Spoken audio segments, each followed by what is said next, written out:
Assalamualaikum warahmatullahi wabarakatuh. Perkenalkan, nama saya Yulia Suprihantini. Saya dari jurusan Pendidikan Guru Madrasah Ibtidaiyah, Fakultas Tarbiyah dan Ilmu Keguruan UINSI Samarinda. Di sini saya akan menjelaskan materi tentang pendidikan Islam pada zaman Orde Lama. Pengertian Orde Lama. Mengapa Orde Lama sangat penting?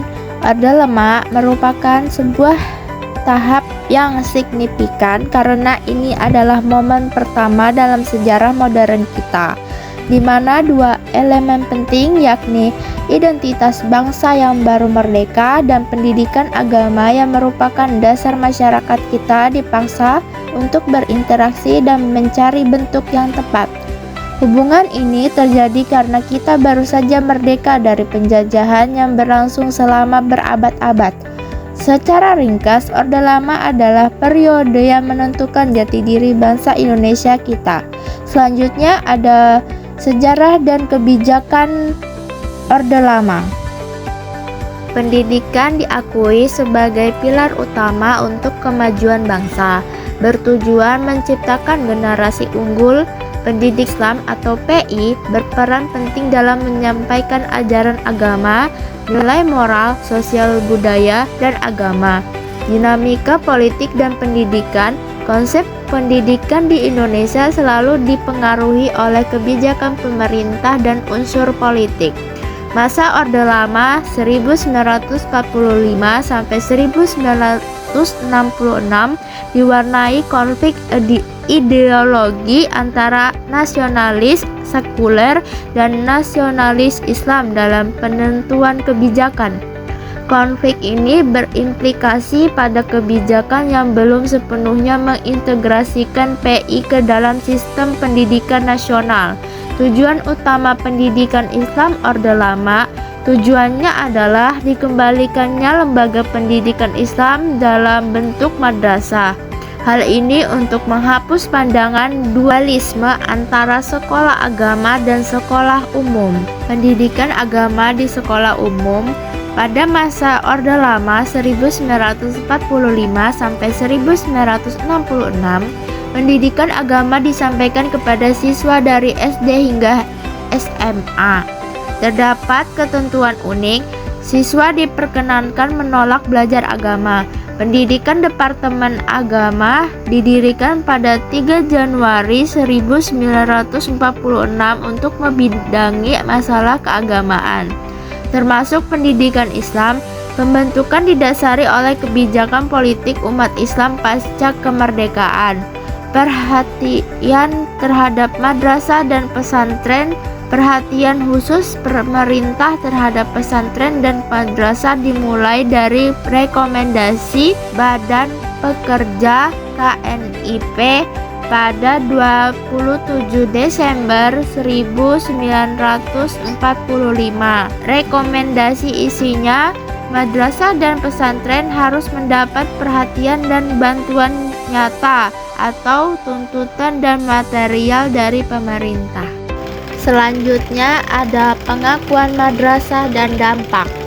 Madrasah diakui secara formal sebagai bagian dari sistem pendidikan nasional melalui Undang-Undang Nomor 4 Tahun 1950 Pasal 10.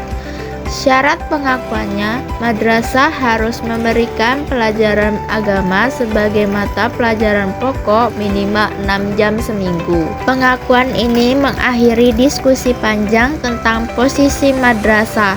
Madrasah diakui memiliki dua peran penting, yaitu mengajarkan agama sebagai kurikulum inti dan pelajaran umum, serupa dengan sekolah biasa sebagai kurikulum tambahan.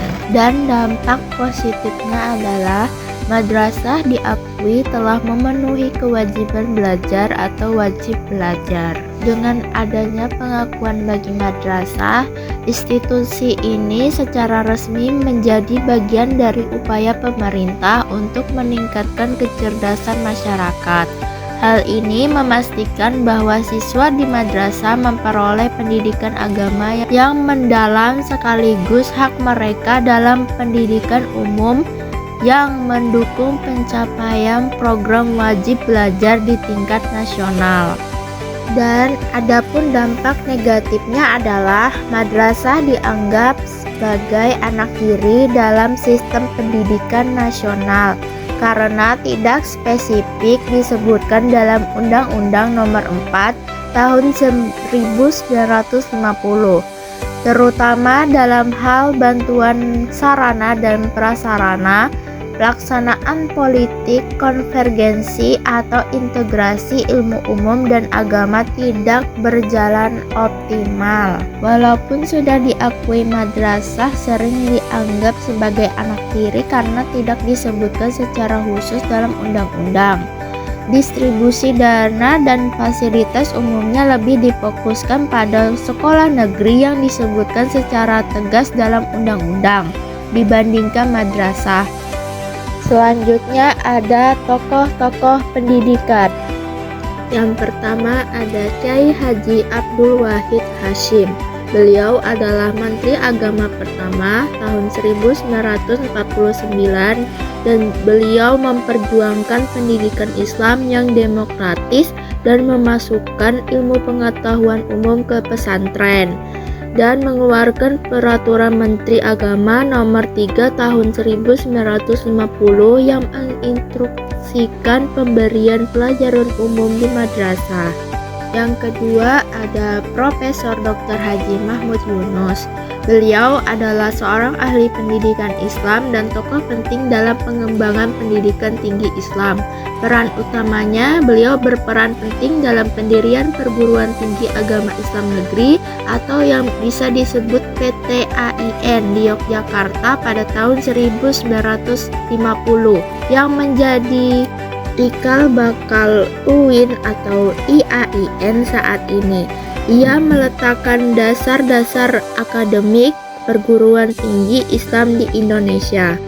Yang ketiga ada Kiai Haji Imam Zarkashi. Beliau dikenal sebagai salah satu dari 3 pendiri pondok modern Darussalam Gontor bernama Kiai Haji Ahmad Sahal dan Kiai Haji Zainuddin Panani. Jabatan penting beliau sebagai pemimpin pondok modern Gontor. Perannya sangat penting dalam pengembangan dan manajemen pondok. Kontribusi dan inovasi dalam kurikulum sumbangan paling signifikan Kiai Haji Imam Zarkashi terletak dalam pendidikan dan kurikulum di pesantren. Ia mencantumkan dan menerapkan model kurikulum yang beda di Gontor, yaitu kurikulum 100% umum dan 100% agama di Gontor. Penjelasan konsepnya yaitu 100% agama. Santri menerima pendidikan agama yang luas dan menyeluruh seperti fikih, tafsir, hadis, bahasa Arab, dan lain-lain.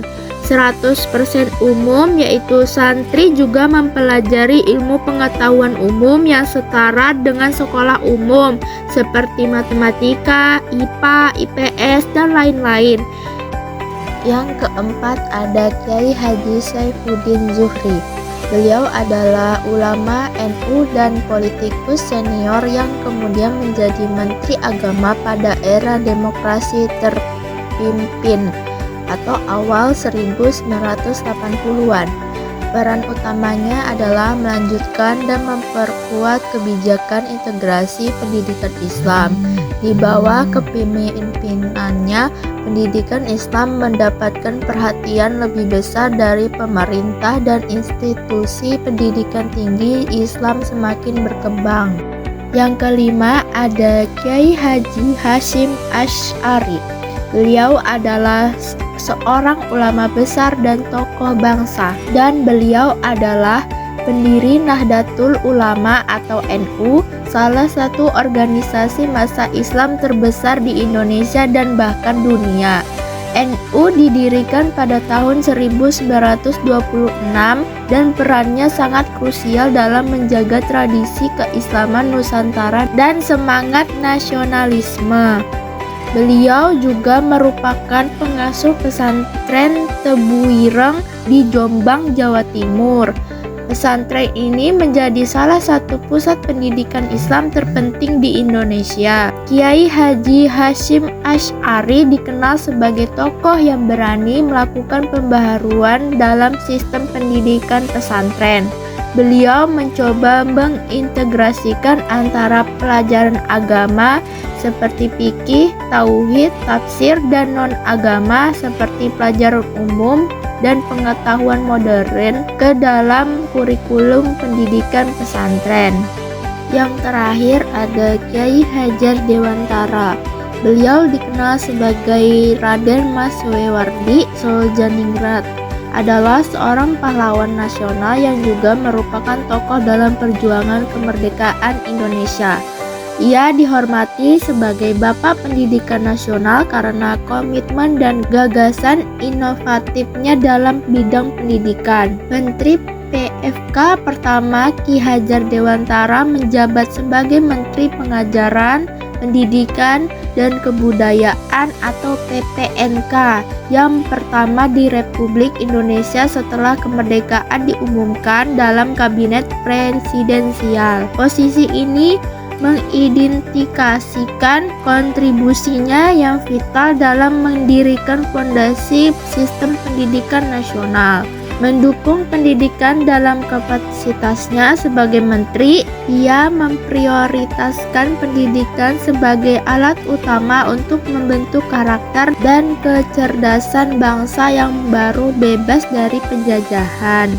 Selain fokus pada pendidikan umum, Ki Hajar Dewantara juga berperan dalam pembentukan Departemen Agama. Langkah ini menegaskan pentingnya pendidikan agama serta dukungan pemerintah terhadap institusi keagamaan. Inisiatif ini mencerminkan semangat toleransi dan menggarisbawahi arti pendidikan spiritual dan moral dalam membentuk karakter bangsa. Dan ia adalah pendiri Lembaga Taman Siswa tahun 1922 yang menjadi contoh sekolah yang berlandaskan kebangsaan. 3 aspek filosofi yang paling dikenal adalah ing ngarsa sung tulada atau di depan memberikan teladan. Yang kedua, ing madya mangun karsa, di tengah membangkitkan semangat. Dan yang terakhir, Tutwuri Handayani, di belakang memberikan dukungan. Jadi kesimpulannya yang bisa saya ambil adalah pendidikan Islam pada masa Orde Lama berkembang melalui penguatan madrasah dan mulai mendapat pengakuan dalam sistem pendidikan nasional melalui Undang-Undang Nomor 4 Tahun 1950.